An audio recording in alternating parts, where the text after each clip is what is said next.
You have built your dream ride. Is there something else that's better? Is there something out there that you still want to build?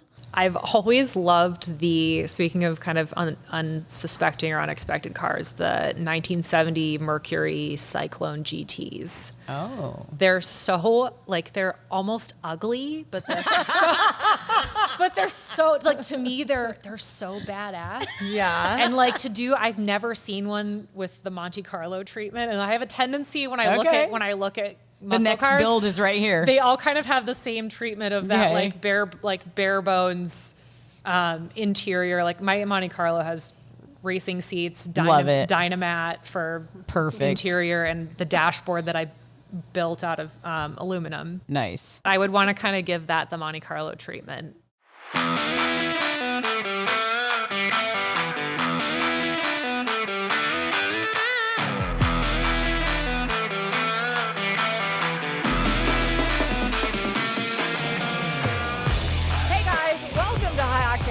I'm Fastlane Jane. And I'm Design Muse, and today we have Adrienne Peters. All right. Welcome. Thank you. Well, girl, we're so excited that you're here. Likewise. Yeah, this is going to be a great conversation. I mean, I'm not going to lie. The first thing was your 1970 bespoke Monte Carlo. Thank you. I was attracted to that, and I was like, I'm going to like this girl. Yeah. Well, it sounds like it. Wait a second. You know it's not a Ford, right?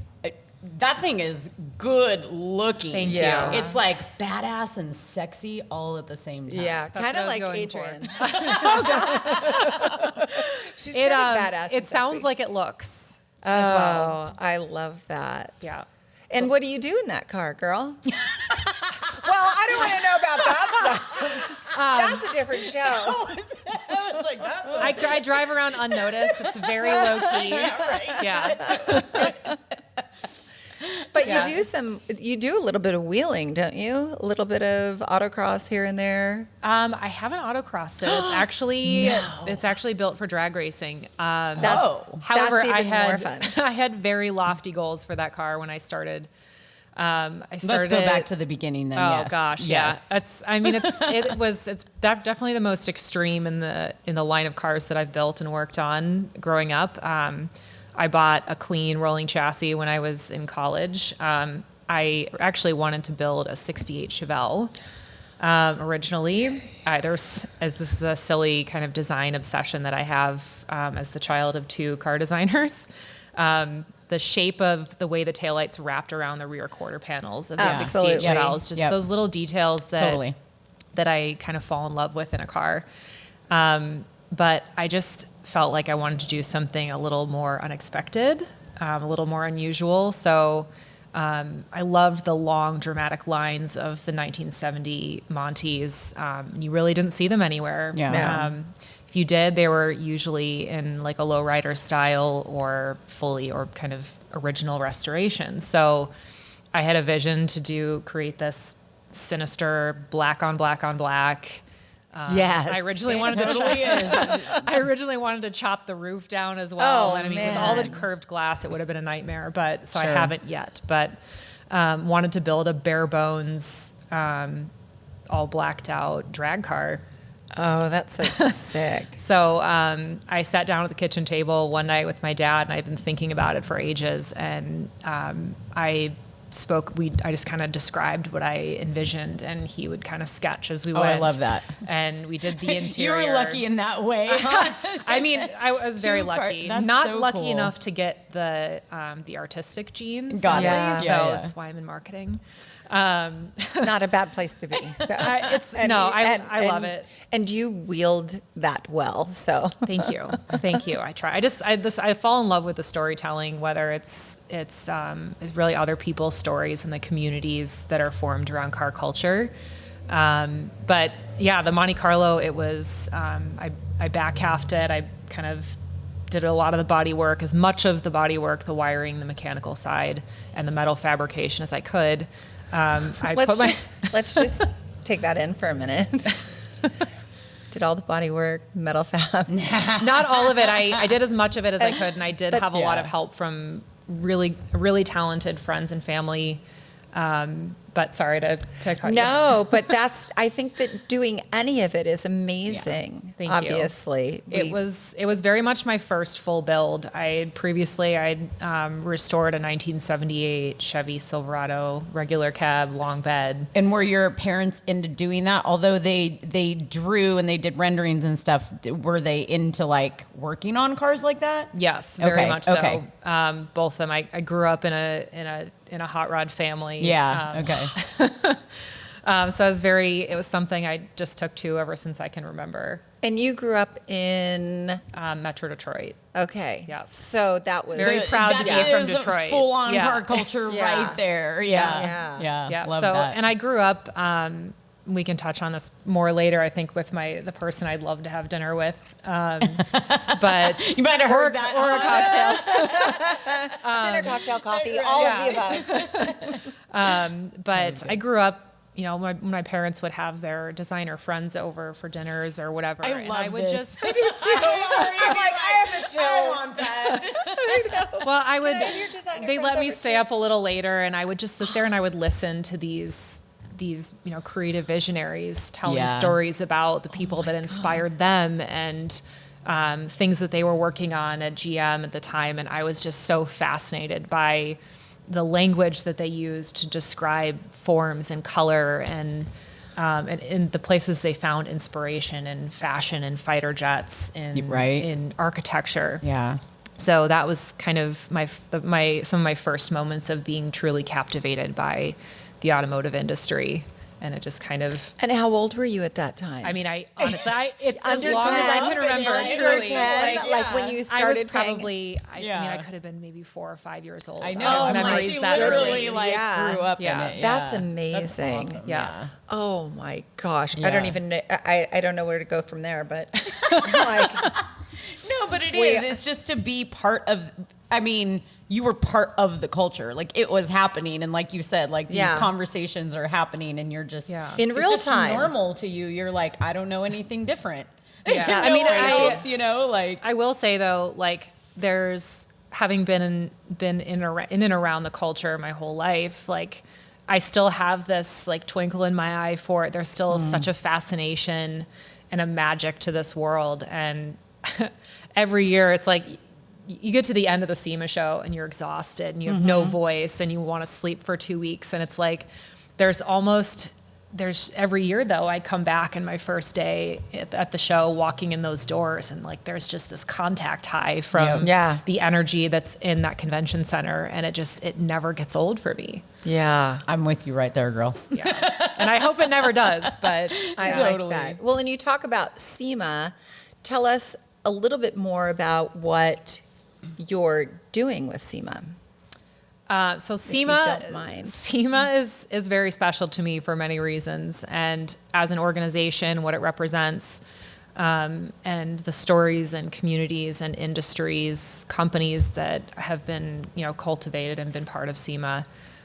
It was very much a part of how I became introduced to the industry as a professional. I attended the show for the first time when I was 19 and I was in college, and it was my dream to go to SEMA. Yeah. That's awesome.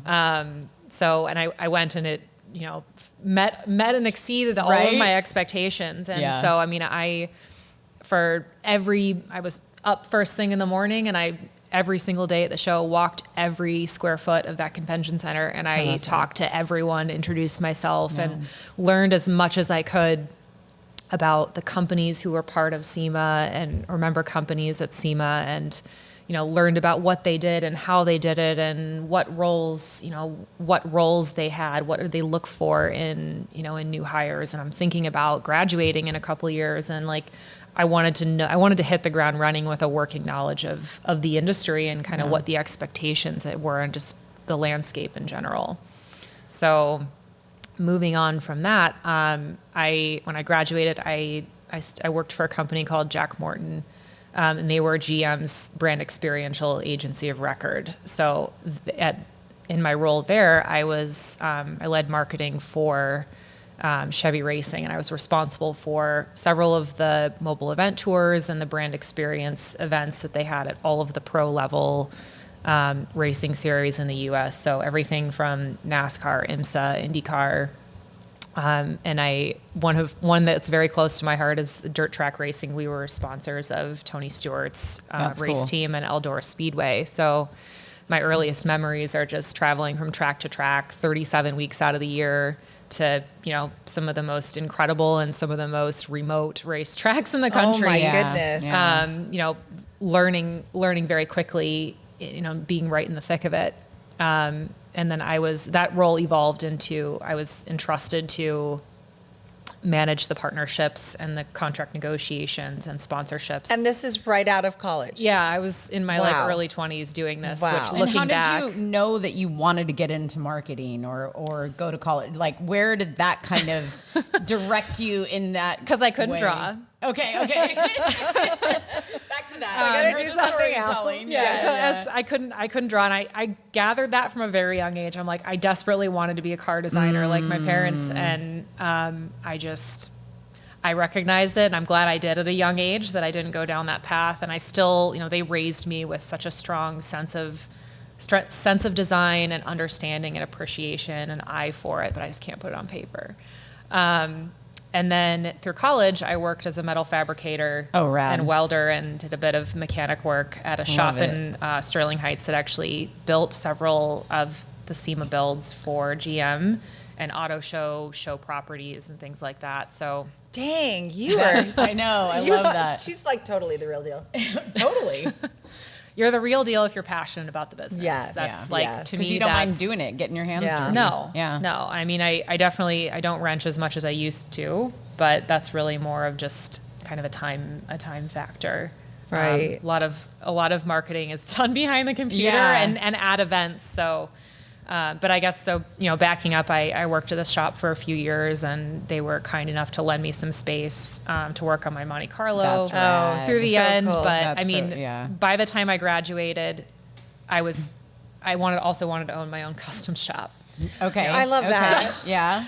But having worked in a shop, for a few years, and being so captivated by SEMA and really getting more exposure to the business side of the industry, I felt like that was really more what I wanted to do. And I'd rather wrench and weld and do those kind of things in my free time rather than for a living. Because then it becomes a job. It kind of does. And I didn't expect that. That was a bit of a surprise to me. And so it was just a better balance for me to kind of save that for something that I did on my own terms. But you were starting to find, obviously, you have a talent for marketing, and how that came up. You know what I mean? Like, in like you said, you listen to these stories, and maybe that's what really helped you. Yeah, it really was. Like, I jest a little bit. Share others. Yeah. I mean, I jest a little bit about not being able to draw, but I always say, cars. We are all here because we love cars. We love trucks. We love racing, but what really makes this industry powerful, what drives business, what drives enthusiasts, is the storytelling. Yeah. It's exactly what you just shared. And, it's the stories that captivated me. And, I wasn't really thinking about it. And I still forget to this day, like, I've been building and writing my own story along the way. That. Yeah. Yes. Yeah. So it's really the stories. And, after my racing life, with Chevy racing, and relationship building, is a huge part of that storytelling. And that's actually why I ended up being entrusted with those, some of GM's most valuable relationships in How motorsports. long were you at GM for? I was with Chevy Racing for about 5 years, and then I moved to GM proper. Okay. GM officially, to lead marketing for Chevrolet Performance. Okay. Yeah. So at that point, I was working very closely with building GM's or Chevrolet Performances and Chevy's SEMA strategy every year. Wow. So, I was writing the press releases. I was in the design studios sitting around a table with the designers and the engineers, ideating around what is our portfolio of vehicles going to look like? What story is each of these going to tell? Or are there more than one vehicle that we're going to have that are going to tell kind of a multifaceted story? Yeah. That not only is going to speak to enthusiasts, but it's going to drive the business as well and meet the business priorities that GM had at the time. Baja Forged, signature vehicle builds and off-road products built to forge your own path. Baja Forged was basically made because we loved off-roading. We loved the open roads. If you're looking for off-road products to help you get out on the terrain, visit bajaforged.com. Follow us on Instagram at Baja Forged for our latest builds.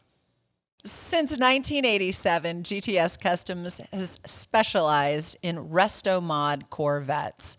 From widened bodies to pro touring vehicles with all today's modern technology. If you've got a Corvette, an old Corvette, and you want to make it drive like something new, contact gtscustoms.com. See, and that to me is these words and creating this story, right? Yeah. That's your pen, that's your paper, Yeah, that's your design, and every part of that is just as important as just the appearance of the vehicle, right? And how it functions. Yeah, So it has to mean something. Yeah. It has to mean something. But you've been part of all those, like you said, she's the real deal. Like you've been part of all of it that like the culture, you've been ingrained in it and you've been out there working and understanding how it gets done and assembled and what it takes to put that out there. And so you're able to probably share other people's stories better because you've done all those things. A lot of times people they can't relate as well. So like, right. It seems like that really helps you get, I don't know, an edge over everyone else being able to share like that. I mean, I think it's more, we all have different perspectives and, we see our own stories the way we see them. Mm-hmm. And it's always, I think, really powerful to hear someone else's perspective on your story. And they help you, other people can help you realize things about your story that you may not have noticed or had an Definitely. appreciation before. Engaging with it differently. Yes. Yeah. Yes. So, and with Chevrolet Performance, my role was pretty broad in that I had product marketing, I had social strategy, overall marketing strategy, advertising, media partnerships, and the product marketing was something I didn't expect to learn more about, and that was kind of added into my scope about halfway through my time with Chevrolet Performance. But the cool thing about product marketing was, back to the storytelling, is that I'm part of the entire product life cycle from ideating with the designers around, what is the graphic going to look like on the shock tube, to what are the performance. Let's just stop, because you and I had a conversation like, the graphic on the shock tube, right? I love that. Okay, go ahead. So it's all those part of it. Yeah, like totally. what's the colors, like what shade of red do we want the brakes to, like it gets very specific, but it's, you talk about the design story, the color story, and then with engineering, and then with, what are the performance benefits we need to get out of this air intake for it to meet our requirements and provide the right value to the customer. Yeah. Gosh, there's so many parts of that. Well, yeah. It is, because it's like, yes, you have this product that needs to perform well. Right. But like, people need to think it's cool too, in a different do. way. They want to be like, look what I got, and that all comes along with what it looks like, the colors, all of these things are very important. Yeah. And as the manufacturer, we had to think about it like, okay, if we're saying we know this vehicle best because we designed, engineered, tested, validated this Corvette, this Silverado. Right. Like, our products should reflect that as well. And we had to make sure that, when the customer is paying a premium for an OEM engineered product, that it looks, feels, sounds, does everything that an OEM product or an OEM performance upgrade should. Yeah. So it was amazing to be a part of that process, from, all of that development and the testing and validation metrics that it would go through.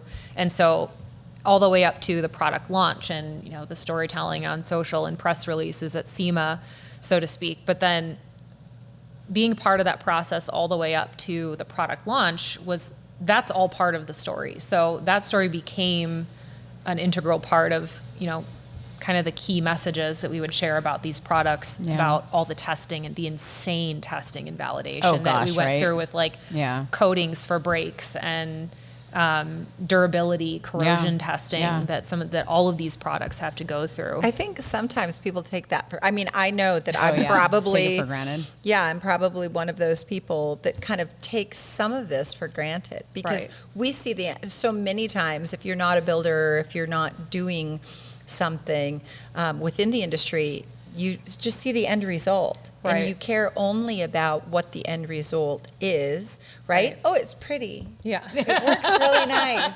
How many people did it take for this to Right. happen? And then but getting to that point and understanding it's like what we were talking about, having an opportunity for other women in the industry to be exposed to this type and inspiring other women to get into this type of field, Yes. right? Yeah. I And think there's so huge. many ways to join the industry, and marketing is one Agreed. way, but I mean photographers, Yeah. photographers, designers, engineers, like there's just such an incredible spectrum of roles and responsibilities Agreed. in the industry that no matter what your passion is, and that's really the key, I think, is you have to find what you're passionate about, because I'm one of those people that if I'm not passionate about something, like I'm not I there. physically cannot put my all into it. Right. Yeah. So everything that I've done in my career, it has all been things that I have been like, I treat the business like it's my own personal business, and ironically now I have one. Now I have my own. Yeah. But that's how I truly felt about, at Chevrolet Performance, at GM Defense, with my current clients, with Ardent Strategies, Quad Lock, and SCS. Like I feel very protective of those brand identities and what those companies bring to the table. When you started on this journey, was this your goal? Was this your trajectory? Or has it morphed and shifted and changed as time? To start Yes. my own? It's always been in the back of my mind, Yeah. ever since I can remember. And, it was very special to like realize my dream of working for GM and being the Chevrolet Performance Yeah. marketing manager. But I always kind of had this like kind of ringing in my ear, so to speak, that I wanted to try and do my own thing for a change. And, I'm so grateful for the perspective that I was able to gain and the expertise that I was able to build working for an OEM.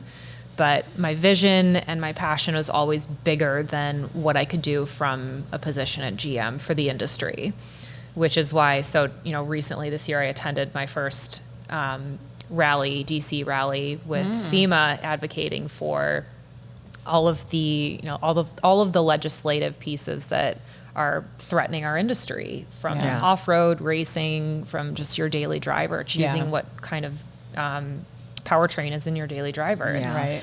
And being able to do more of that, and having the time, I should say, to do more Sure. of that, and Yeah. support more companies in the aftermarket, that I can take the expertise and the learnings that I've had and use my powers for good. So to Yeah, speak. I like that too. Yeah.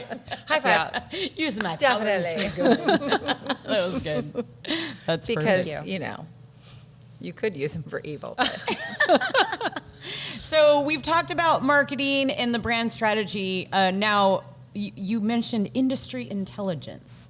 I like that. I like that phrase. And explain that to us a little bit more, and how you help in that way. So I think of industry intelligence as, part of that's passion driven, but there's an intuition that I think we all acquire through experience in the industry, that sometimes you just know things about the business, whether, this is just the way it is. And Yeah. there may not be an infographic or data to prove it, but you just know it to be true. Sure. Yeah. And I think having that intuition is so important in balancing research, balancing the research and the data when you're making decisions, when you're building a brand strategy, a marketing strategy, a media strategy, a social strategy, any of that. Yeah. And that within that ecosystem, making sure that your intuition is checking the data and vice versa. So it's an extremely powerful tool that I think can sometimes be controversial, because it's like,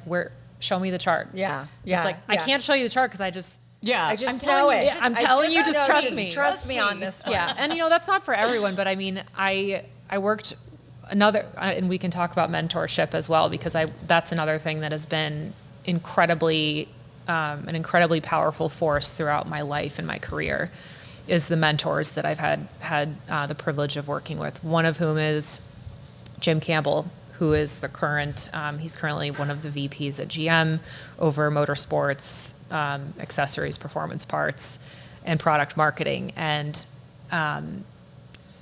he's always said that you have to have fast feedback loops. So always make sure that you're learning fast, you're moving fast, and you're getting feedback quickly and concisely. Yeah. But the other thing, one time I had a one-on-one with him, and he was like, Adrian, I don't know how you do it. And I was like, what do you mean? And he's like, you always know what's going on in the industry. No matter what I ask you, no matter what direction we're moving, what projects we're working on, you know the right media partners to reach out to, you know the right editors to call, you know how to work with those editors to craft the story that we're looking for, you know the right, he kind of went through this list, and I hadn't really thought of it. Like that was the first time that someone had really captured that thing that's very hard to describe. That you're doing innately. That You're I'm like, just doing in my noticing? sleep. Well, I didn't even realize it, to be honest. Yeah. I'm like, I Right. just feel like, You're just I doing feel what like you we should do. do this. You're and in I shouldn't even flow. say, Yeah. you just kind of flow with it. Yeah. That's powerful. It's a feeling. you. You will know, and once you get to really understand yourself more, you respond in a different way. You're just like, Couldn't this agree is, more. This is what we do. I don't know. It's just me. I'm just doing things. Yeah. And I mean, and that's not me saying that, you should always just throw caution to the wind and No. You've always put the follow work your gut. in, But because I mean, you've said that along the way. It's not like you haven't. You've been around, your family that was like this. The culture, you were ingrained in it. You were working, like you just knew it. You've been around it longer than it sounds like you even realize. Really. Yeah, for sure. I mean, a lot of people say that, your career shouldn't define you. You aren't your career. Yeah. But categorically, my career is very much a part of who I am. Yeah. And what I choose to do in my career, the experiences that I have, are very much a fabric of who I am as a person. And those lines have completely blurred for me. And that's really by choice. And I mean, I would do anything for this industry. And the people that I've met and worked with, the projects, the experiences, it's just unparalleled. And I'm always craving more of that. And, I just... Well, I think that's passion, though, it is. right? Because Exactly. without that passion, you couldn't probably perform as well. Probably not. Well, Yeah. definitely Yeah. not. Like I said, if I'm not passionate about something, I can't give it my all. Yeah. Not to say that there aren't bad days or tough days no, or of long course. days, Right, but it's like, of course. Right. but it's the passion that gets you through those too, right? Yes, you do it because you love it. And you're like, okay, I know I have to put the work in. Might piss me off a little bit right now, but I'm going to do it anyway. Yeah. Like, I know what the end result's going to be, and I mean, to me, it's why we do this. Like, we love hearing stories, like, us interviewing other people and hearing their stories. Yeah. Like, we get so excited about it, and it helps us get more excited about what we're doing. We're totally passionate about that. No, for real. I mean, I think that Theresa hit the nail right on the head, that being passionate about it fulfills you in a way that you just have no idea. Yeah. If you've never felt it. I agree. Right? Yeah, Right? I agree. Yeah. And like, even me more like recently, like coming into like myself more and just understanding like, oh, I just really like to do these things. Maybe I should just do more of it. Yeah. And people are, well, you're doing so much. I'm like, yeah, but it's all stuff I love to do. Yeah. None of it like you said, the lines are blurred. I'm like, none of it feels like it's a job or it's this, it has to be, I'm like, I'm just literally I mean, this is fun. Like all this stuff, like working on cars, it's fun to me, like it's just stuff I do every day. But even though it's a career, it's just I don't know any different. Yeah. Yeah. It's part of who you are. Yeah. And don't they have a meme that's floating around, do more of what you love kind of thing? Totally. I mean, just really. I'm all about that. No, words totally. to live by. Right? Yeah. Life's too short. Why should we do stuff that we don't like? I agree. I mean, so I quit vacuuming. Whatever, you guys. Would you say vacuuming? I quit vacuuming. I have a Robbie robot. Don't worry. I was like, where did this just go right now? Do more of what you love. So I quit vacuuming. She got it. Okay. Right? I couldn't totally agree. agree. Yeah. I'm like, I mean, I don't love vacuuming either. So. yeah, so I might. Especially the stairs. I grew up in a house with carpeted stairs. Stairs are the worst. That was my Your job. job? Yeah. Stairs are the worst. Yeah. I do not like The burden I bear as the oldest child. I got to You're probably good at it too. I mean, I don't think that's winning for me. I'm so sorry. Well, I never. It could have been toilets. Okay, That's true. Could have been toilets. That's true.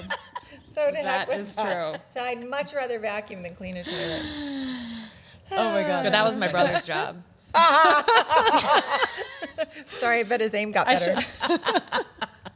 Did I say that out loud? Did I say that out loud? So that was. It's interesting to kind of touch back on the. What did you call it? The intelligent.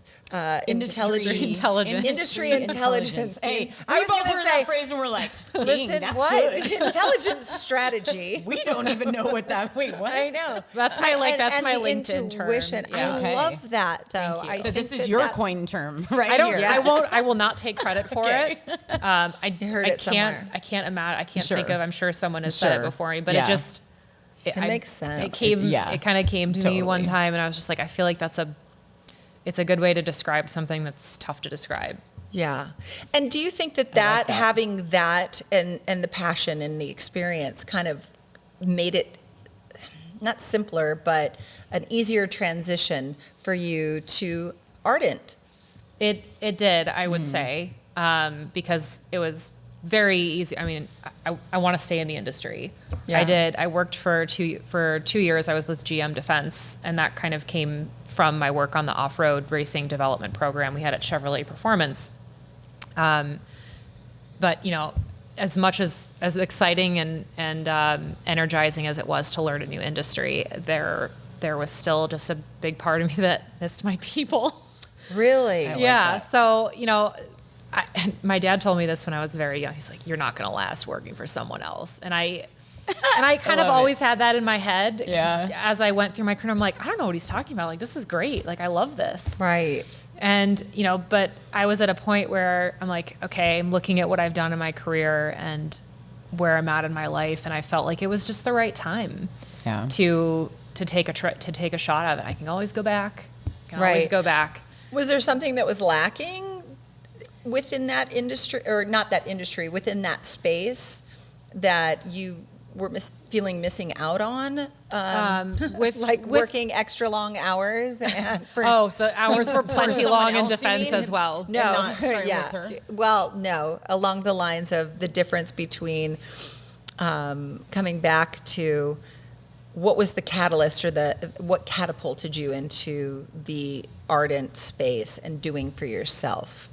I just had always wanted to try it. Like, I'd always wanted to build something for myself, and I hadn't really ever felt like it was the right time. But it was just kind of the right time to try it, and I felt like it was. I didn't want to wait too long. And She was just embracing herself. yeah, that's kind of. I just didn't want to wait too Just long because knew it. I knew if I kind of kept going, that one day I might wish I had done it when I was younger or whatever. okay. Like, Yeah. now's the time. Definitely. So it was very rewarding to just go through the process of like looking back at everything I had done. Like, I hate writing bios for myself, and I mean nobody enjoys that. But I'm like, well, it's just me now. I don't have a copywriter. I don't have a creative director anymore that I can rely on. So I Right. got to do it all myself, which was fine. But having to do that about myself and really write my story was the first time I'd ever done that. I mean, I don't really count a resume as writing your story, but, good, but as I kind of wrote it, I'm just like, wow, I've got, and this was well over a year ago now, but I'm like, wow, I've got 12 years of experience in the industry. Yeah. And I had never, like, seeing that number, I was like, oh my gosh. And I sent it to my dad to have a look at, and he was like, You've been working for 12 years? I'm like, yeah, what do you think I've been doing? It's that all of a sudden awesome. has that much time elapsed. Yeah. That realization. Yeah. Oh So, my but goodness. it was extremely rewarding to build that and like really kind of force myself to be like, no, it's okay to reflect and write down all the things that I've worked on and accomplished and find ways to capture that and tell the story of what I can offer the industry. Definitely. So I think that's fascinating. thank you. And you've been at it now for under a year? It's been about a year and a half now. Oh, year and a I half. think, Okay. Yeah. That's crazy. So, and You I can't still believe love it's it? been this long. Yeah. And is there very more much freedom so. for you within this newfound For sure. space? There is. I would not say that I am working any less at all. Never. At all, but it doesn't feel it's Entrepreneurship is never less work. No. It's always more. Yeah. No, it is not. But it really doesn't. I'm definitely working, if not the same, if not more than I was, working full time at GM. But Yeah. it doesn't feel like that. It feels so different. Yeah. It's And more. I- It's more rewarding, probably. Or I wouldn't say that it's more rewarding. Okay. It's just a very different feeling. It's rewarding in a different way. Yeah. I will say. Yeah. Because I mean, I am beyond grateful for the experiences and the time that I had at GM, but I'm also grateful that I took a leap of faith and I did this for myself. Believe in Yeah. yourself. I like it. Yeah. Yeah, that's Awesome. fascinating. Some of the people that you're working with, tell us about those people now and how Yeah. that differs from, GM and how are you finding that? Yeah, it's been amazing. I have 2 primary clients currently, and then I advise a few other companies on more of a like strategic couple hours a month basis. But most of my time is one company is on full service performance marketing agency called SCS, and back to SEMA. So the founding family of SCS they have 39 year legacy in the aftermarket space. So the founder is a SEMA Hall of Famer, and his father Oh, cool.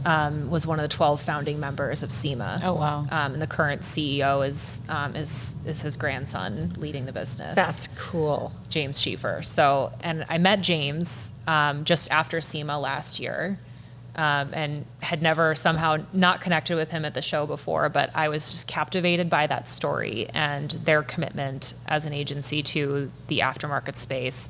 They've grown and evolved so much over that time. So they work with huge retail brands now like Home Depot and some others, but they have an incredible portfolio of work in the aftermarket space with Mothers, Brembo, Borla, and SEMA actually. So what captivated me about the organization is having worked in the business at GM, thinking about my time at Chevrolet Performance, I was very fortunate to have a creative director and agency partners that they lived and breathed the aftermarket. But I had also worked with agencies or met other agencies that would pitch their business to me and, oh, we can show you how to market to your customer. Can you? Do you know the difference between a camshaft and a crankshaft? Because I'm pretty sure you don't. I didn't say that, but that's what was going But boy, through oh my boy, head. I was thinking it. But it's just, I found I sympathize for, the companies in the aftermarket that are looking for marketing support or media support.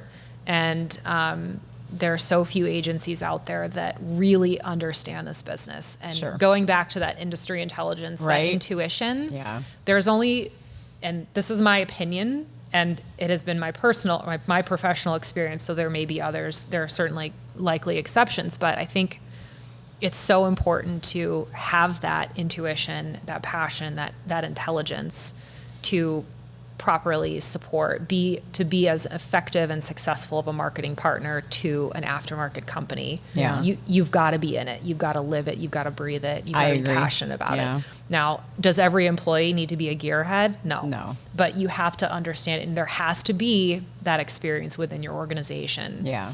So I really believe in that mission for SCS. And I think they're a wonderful company to, that really lives and breathes and has the legacy of in the space that, these companies deserve an agency that understand them, can support them with the right experience and perspective. My other main client is a company called Quadlock. They are based in Australia, and they're the world's leading premium smartphone mounting solution. I need one. Right? I got you, girl.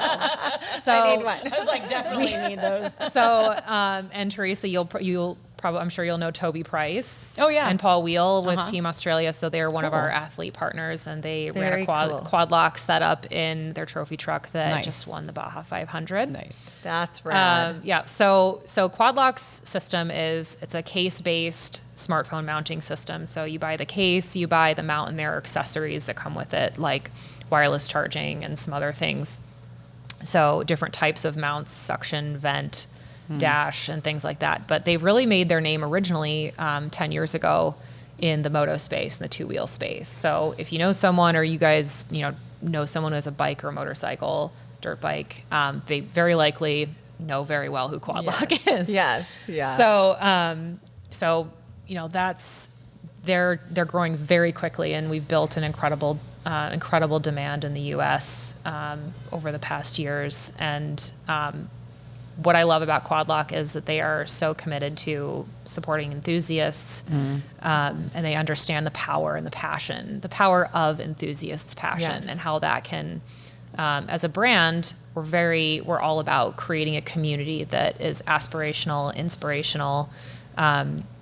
Many of our users are off-roaders, or they have very active lifestyles. They're camping, they're overlanding, they're riding their dirt bikes, they're riding motorcycles. So our tagline is every day, every adventure. So whether you're driving to and from work, you're driving to and from the track, you're driving to a race, you're riding your motorcycle off-road, we've got you, and our product is going to do what it says. I love that. I know. And where were you with them recently? Oh, I was like, what? So we were. I'll lead you. Fish.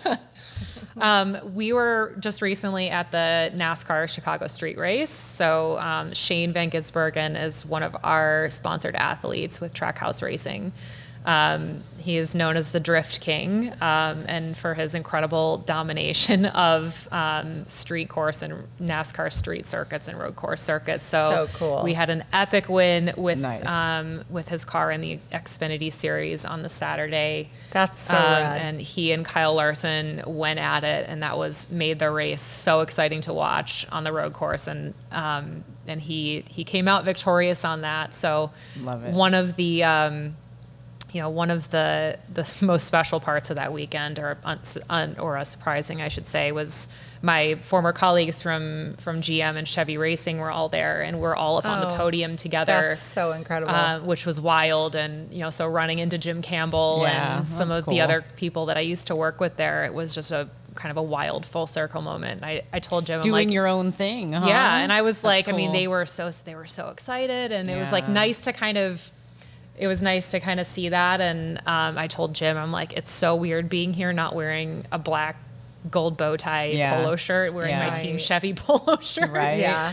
So, but I'm so proud to be part of the Quadlock's team now as their director of marketing in North America, and we've got some very exciting things coming, and incredible. So Quadlock is taking over the Americas. Yes, ma'am. We're ready. We're doing it. We're going to be here in the the background. Yeah. The passion of that team. Speaking with their CEO Andrew Poole recently, he asked me what's one of the biggest things. What's been the biggest surprise moment since you started working with us? And I said, everyone that I've worked with on the team here is so passionate about the brand, about the mission for the organization. Everyone is working together toward one goal, and that is success for the business. And that was so refreshing to experience that. And of course, there's going to be disagreements and this, that, and the other thing at any company, but it was remarkable truly how the passion, you could just feel it throughout the organization. That's so cool. Yeah. It's good to be around people like that. Very That's much so so. exciting. Yeah. Well, I know that I could just keep talking to you and keep talking to you and asking you questions. So I have one last question for you. My question. Bring it.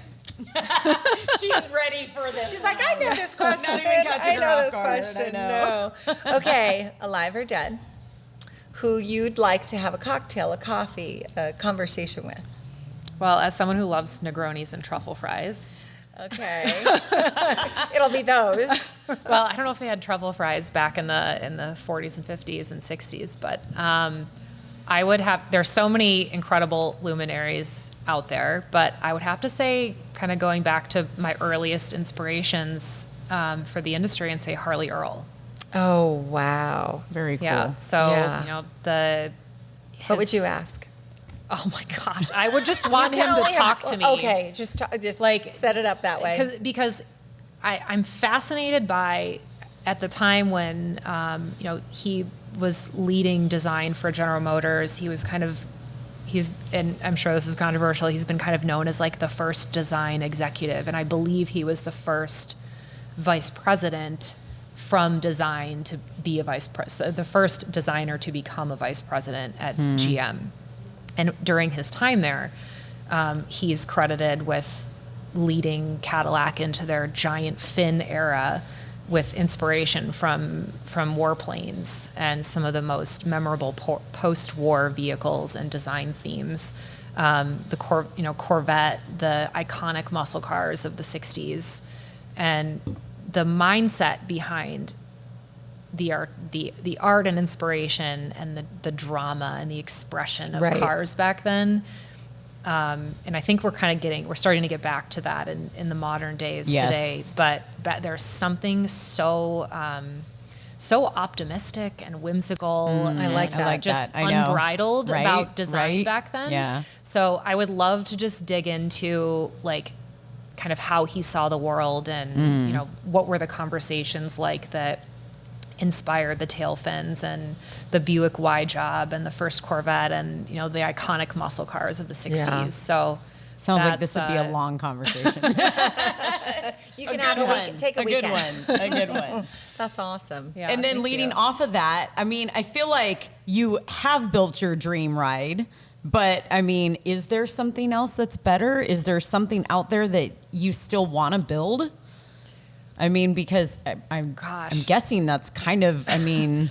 I've always loved speaking of kind of unsuspecting or unexpected cars, the 1970 Mercury Cyclone GTs. Oh. They're so, they're almost ugly, but they're so, to me, they're so badass. Yeah. And I've never seen one with the Monte Carlo treatment, and I have a tendency when I look Okay. at The muscle next cars, build is right here. they all kind of have the same treatment of that Okay. bare bones interior. Like my Monte Carlo has racing seats, Love it. Dynamat for Perfect. interior, and the dashboard that I built out of aluminum Nice. at the time. So I it's feel like very that's simple. what my car looks like. Yeah, but I would want to kind of give that the Monte Carlo treatment. Love it. So yeah, The next build, it's right here. We're talking about it, huh? Sounds like it's happening. yeah, Oh as long my as it's got gosh. fat tires and a big block. That's, Yeah. those are my requirements. And the go fast pedal, right? Oh my Well, gosh. this has been course. awesome. That's really cool. We found out so much. Definitely, you are the real deal. I mean, Thank you. Right? Yeah. Well, it's an honor to sit here with you both. Truly, there have been so many people in the industry that I admire so much that have sat at this table with both of you ladies. So it's a privilege to it's our privilege to be to in the have seat. you. So Yeah. This is It's our honor too. So yeah, this is awesome. great. We just love bringing cool people together. yeah. That's our mission, right? It's our therapy. Yes. Oh Agreed. my gosh. important work, very important work. Tell our Right? I like that. can people follow you anywhere?